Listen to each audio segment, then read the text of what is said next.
시정명령 이행 불가능한 객관적 사정에 따른 이행강제금 부과의 위법성에 관한 법적 분석. 1. 법적 근거. 건축법 제79조 및 제80조의 시정명령과 이행강제금 부과 조건.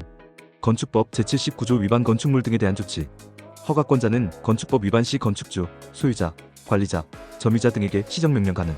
시정명령 내용: 철거, 개축, 증축, 수선, 용도 변경, 사용금지, 사용제한 등의 조치. 건축법 제80조 이행강제금. 시정명령 불이행 시 상당한 이행기한 부여 후 이행강제금 부과. 이행강제금은 행정상 간접강제 수단으로 의무 이행을 유도하는 목적. 적법한 시정명령 및 이행강제금 부과의 요건. 선행요건, 건축법 위반이라는 객관적 사실 존재. 절차요건, 시정명령, 상당한 이행기간 부여, 이행강제금 부과 예고, 부과. 실체요건, 시정명령이 이행 가능한 내용이어야 함. 2. 객관적으로 불가능한 사정의 정해 및 유형. 2.1. 대법원이 제시한 판단기준. 2022년 대법원 판결의 핵심 법리. 시정명령의 이행을 기대할 수 없는 자, 즉 대지 또는 건축물의 위법 상태를 시정할 수 있는 법률상 또는 사실상의 지위에 있지 않은 자는 시정명령의 상대방이 될 수 없다. 2.2. 구체적 불가능 사정의 유형. 가. 법률상 불가능. 소유권 등 권리관계 부재로 인한 시정 불가능. 제3자 소유 건축물에 대한 시정명령. 법적 절차 압류, 가압류 등로 인한 처분 불가능. 나. 사실상 불가능. 물리적 제약으로 인한 시정 불가능. 경제적 불능 상태, 기술적 한계로 인한 시정 불가능. 따. 제3자 관여로 인한 불가능. 임차인의 점유로 인한 소유자의 시정 불가능. 공사 시공자가 더 이상 건축물을 관리하지 않는 경우. 3. 판례 및 행정심판 사례. 3.1. 대법원 주요 판례. 대법원 2022년 10월 14일 선고 2021-4만 5008 판결. 쟁점: 공사 시공자에 대한 시정명령의 적법성. 판시: 공사 완료 후 제3자 관리. 하에 있는 건축물에 대해서는 공사 시공자가 시정할 수 있는 지위에 있지 않다면 시정명령 불가. 의미: 사실상 시정 불가능한 상황에서의 시정명령은 위법. 대법원 2016년 7월 14일 선고 2015-4만 6598 판결. 쟁점: 시정명령 이행기회가 제공되지 않은 과거 기간에 대한 이행강제금 부과. 판시: 시정명령의 이행기회가 제공되지 아니한 과거의 기간에 대한 이행강제금까지 한꺼번에 부과할 수는 없다. 효과: 해당 부분 이행강제금 부과처분 무효. 3.2. 하급심 판례. 서울행정법원 2015년 5월 8일 선고 2014 5만 4440 판결. 사실관계: 4년간 시정명령 이행기회 미제공 후 4년분 이행강제금 일시부과. 판단 이행강제금 부과처분이 중대하고 명백한 하자로 무효. 이유: 간접강제 수단의 본질에 반하는 제재적 성격의 부과. 3.3. 행정심판 인용 사례. 2017년 국민권익위원회 시정권고. 사안: 임차인 무단 증축으로 소유자가 시정 불가능한 상황. 결정: 실제 위반사항 시정이 가능한 자에게 부과하는 것이 타당. 시정권고: 소유자에 대한 이행강제금 부과 부당. 4. 행정재량권과 조사 의무. 4.1. 행정청의 사실관계 조사 의무. 법제처 해석.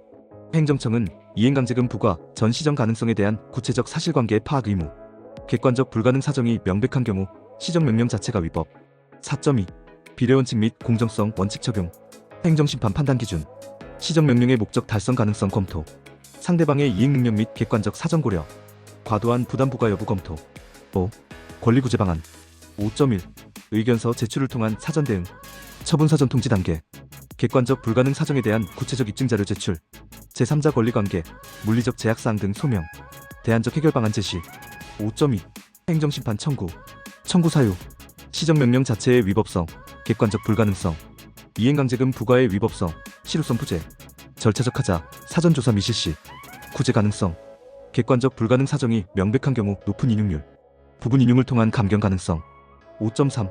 행정소송. 취소소송의 쟁점. 시정명령의 적법성, 선결문제. 이행강제금 부과의 위법성. 무효 확인의 소제기 가능성. 6.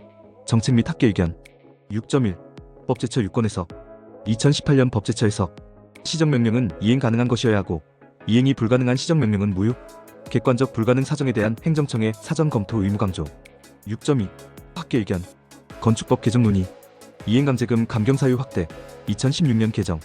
객관적 불가능 사정의 구체적 기준 마련 필요성 제기. 소유권 변경, 임차인 점유 등 감경사유 신설. 6.3.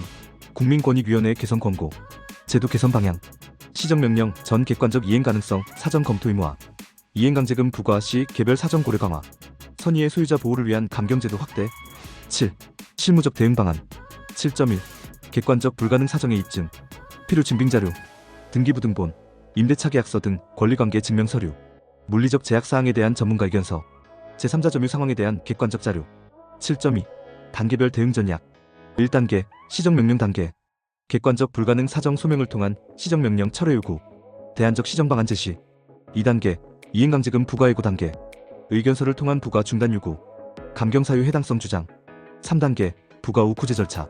행정심판 또는 행정소송을 통한 취소 청구. 무효 확인의 소검토. 결론. 시정명령 이행이 객관적으로 불가능한 사정이 있는 경우 이행강제금 부과는 행정목적 달성을 위한 적절한 수단이 될 수 없고 상대방에게 불가능한 일을 명령하는 결과가 되어 위법하다는 것이 확립된 판례법리입니다. 특히 대지 또는 건축물의 위법 상태를 시정할 수 있는 법률상 또는 사실상의 지위에 있지 않은 자에 대한 시정명령 및 이행강제금 부과는 그 자체로 위법하며 이러한 경우 적극적인 권리구제를 통해 처분의 취소 또는 무효 확인을 받을 수 있습니다. 행정청은 시정명령 및 이행강제금 부과 전 객관적 사실관계에 대한 충분한 조사를 실시해야 하며 납세자는 구체적 증빙을 통해 객관적 불가능 사정을 적극 소명함으로써 부당한 처분으로부터 자신을 보호할 수 있습니다. 당신의 생각을 댓글로 남겨주세요. 영상이 도움되셨다면 구독과 좋아요,